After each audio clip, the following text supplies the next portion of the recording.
Hello, everyone. Hope you guys had a great week.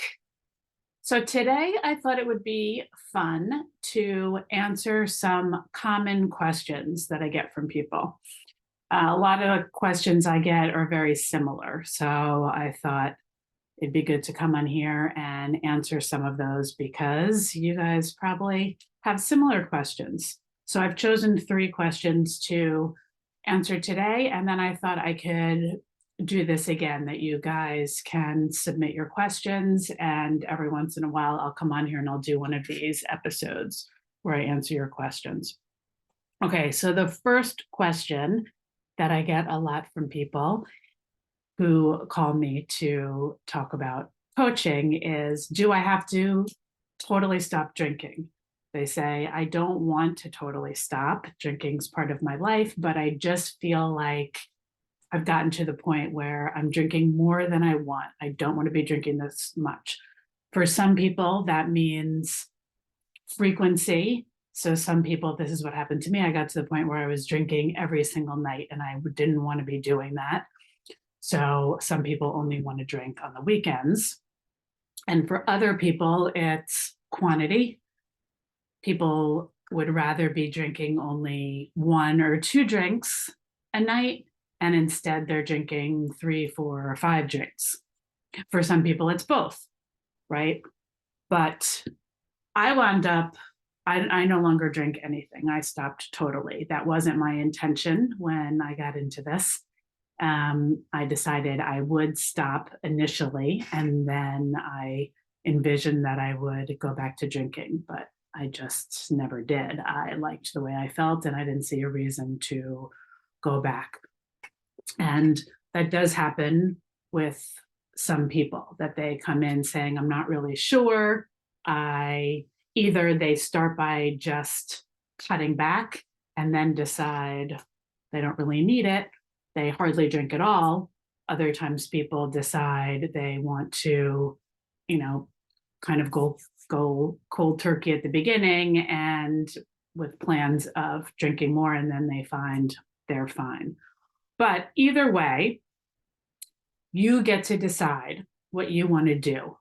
Again, almost everyone that comes to me says they still want to drink. So that's how I work with people on that goal, because you need to decide what works for you and what you want to do. And if you're trying to force yourself to do something that you're telling yourself, I should be doing this, people are telling me to do this, but you're not bought into that, then it's unlikely that's going to last long term, probably 100%. That's not going to last long term. You need to be bought into what you're going to be doing, what your end goal is. Okay, so if you don't want to totally stop, it's possible to do that. Again, I'm talking to people who are in this gray area where you're not considered an alcoholic, you're not chemically dependent, you don't need to be going to rehab or a treatment program right now. But just for those of you who have gotten to a point where you're drinking more than you want and you want to be cutting back. Okay, so that's question number one. Number two is, how do I stay motivated? People say, I want to stop. I keep telling myself I want to stop, but then I'm out at a party, I'm in the moment, it's the end of the day, and I want to drink, and it's really hard. So, a few things about that. The first thing is, if you work out, or if you've ever worked out, a great analogy is with working out, that you expect a workout to be hard, right? You expect it to suck a little bit, but you know that that's what it's going to take to get you to your goal. You know that by lifting heavier weights than is comfortable, by running, faster, harder, longer than is comfortable, that's what's going to make the changes for you. That's what's going to help you change, help you get to your goal. The same thing is true with your drinking. It's doing the work that's hard and uncomfortable that will get you to the other side of it. This is true with basically any goal, right? It's the hard work that gets you there. If it was easy and it was doing what you were already doing, you would already be there. So we know this intellectually, but we don't keep this in mind. We get to the point where it's hard and we often just think, this is too hard. This is hard work. I don't want to do this. I can't do this. It's too much work. I don't have time to do this. I'm not interested. This isn't a good time to do this. All these excuses come up. But if you keep in mind that that's the work that's going to make it easier long term, it's going to get you to change your habits, change your thoughts, change your feelings about alcohol and your relationship with alcohol. If you do this work now, then you'll get to the other side where it won't be a problem. You won't have all that drama. You won't be thinking about it all the time. You won't have this struggle anymore. So it's really choosing to do the work now rather than pushing it off. We're always choosing when we're going to do the hard thing, right? It's either going to be hard right now in the moment when you feel that you deserve a drink at the end of the day, that the day was really stressful, that everyone else is drinking at the party you walked into, and you think you're going to feel self-conscious without having a drink. Either it's going to be hard and uncomfortable now, or it's going to be hard tomorrow morning when you wake up after having drank more than you wanted and you feel like crap physically, you feel like crap emotionally because you drank more than you wanted. You may feel shame or anxiety about what you might have done or said the night before. So it's going to be hard at some point. If you're listening to this and you're thinking about cutting back, then likely you've already had some of these struggles where you've had this anxiety or shame or promised yourself that you were going to drink less and then didn't.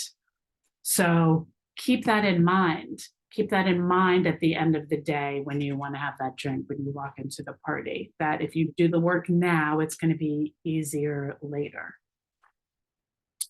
And then you have to monitor your thoughts. Motivation, feeling motivated, that feeling comes from your thoughts about it.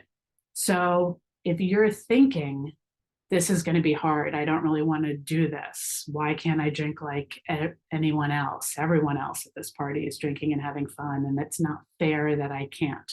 All of these thoughts are not going to be motivating for you to be drinking less, right? They're going to make you feel deprived and frustrated and not motivated to stick to this goal. They're going to make you want to drink. But if you can come up in advance with thoughts that are going to make you feel motivated, then you can use those at the time that you're having the urge for the drink to help you stay motivated. So I encourage you to think about that now, think about that in advance. What is going to make you motivated? Maybe it's thinking about how you're going to feel tomorrow morning. It's going to be so great to be able to wake up and not feel like crap, to wake up and not have anxiety about what I did. Maybe you have something planned in the morning. Maybe you're going to do a workout in the morning. You have to wake up early for work, for the kids, or just to start your day. You don't want to be lying in bed hungover. Thinking about that, thinking about your end goal, that I'll do this now, I'll do the hard work now, and then 6 months from now, I'm going to be feeling so much better. So monitor those thoughts. Those are going to make all the difference. Those thoughts are the key for your long-term success. Okay. And then lastly, people will come and tell me that I was able to do dry January. I was able to stop for a certain period of time. And now they're back to drinking more. Maybe you just came off dry January and already you're noticing that you're starting to drink more again. You know, maybe I know I spoke to some people that already over the weekend drank more than they wanted. So the question is, I take this time off, I do dry January, I prove to myself that I'm in control. How do I keep that control? How do I enable myself to not slide back into over drinking, to be able to just have some drinks and not go back to a place where I feel like I'm out of control again. So the answer to this, similar to the one before, is you have to look at your thoughts and feelings about drinking. To just cut yourself off from the alcohol for a few months or a week and not look at why you're struggling, that's the problem. You're really avoiding the root of the problem by just keeping yourself away from alcohol, by staying inside, not making plans, hiding the booze in your house. That's why you struggle afterwards. The reason you're able to do it, not have anything to drink, by keeping yourself away from alcohol or having it in the house and kind of white knuckling it, using willpower and telling yourself you're not allowed to drink. It's bad if you drink. You're bad if you drink. That will not last long term. You have to look at why you're struggling, what is going on. We often aren't even aware that we're having thoughts and beliefs around drinking. And the thoughts could be so automatic, so quick that you don't realize they're there. But by uncovering them and questioning them and coming up with better thoughts that are going to help you get to your goal, that's going to be the key for you. So some of these thoughts may be at the end of a long day or a long week, your thought is, I deserve it, or this will help me relax. When you walk into a party, you could be thinking, this is fun. Drinking is fun. Drinking will make this more fun. Drinking will make me feel like I fit in or make me feel less self-conscious. And those are the thoughts that we want to look at and question. Is drinking really a reward? Isn't a reward something that leaves you feeling good for the whole week and not just for an hour or two tonight, but tomorrow morning and the rest of the week will make you feel bad because you'll feel guilty about drinking, you'll feel crappy physically? You know, drinking is fun. Really looking at the whole environment. When you're getting together with your friends out at dinner for happy hour, is drinking the alcohol in the glass really the thing that's making the gathering fun? What else is going on there that you're enjoying? Connecting with people, being with people maybe you haven't seen in a while, or people that you work with, but out of a work environment and you're getting together with them and it's fun, or being at a place where there's live music and it's just a fun environment with lots of people around and music playing. Look at the other things there. It's not just the alcohol in the glass, right? If you have something else in that glass, you still could be having fun by noticing what else is going on and focusing on that, not focusing on the alcohol. So that's what I work with my clients on, digging into all of that and realizing that just cutting yourself off from alcohol isn't going to work long term. Figuring out how you can still be out and not having a drink or drinking less, stopping yourself after one or two, and still enjoying your life, still enjoying being out with people, not feeling deprived, not feeling frustrated. Right. So I hope that helps you guys. I know that some of you have these questions, and I'm going to leave a link for a freebie, which is a week of questions. So I talked a lot here about looking at your thoughts, which is really key to being able to control your drinking long term. So I've put together a week of questions that will help you uncover some of these thoughts. So you can sign up to get those emails. You'll get an email every day with some questions, and that's free. I'll put a link in the show notes so you guys can get that. And then if you have questions for me that you want me to answer in future podcast episodes, feel free to reach out to me. My contact information will also be in the show notes. You can contact me through social media or my website. All right, you guys, have a great week. Hang in there. I know you can do it. You can drink less and enjoy your life. I am proof of this. My clients are proof of this, and I know you can do it too. I'd love to hear your stories. Please reach out and connect with me. Have a great week. I'll talk to you next week.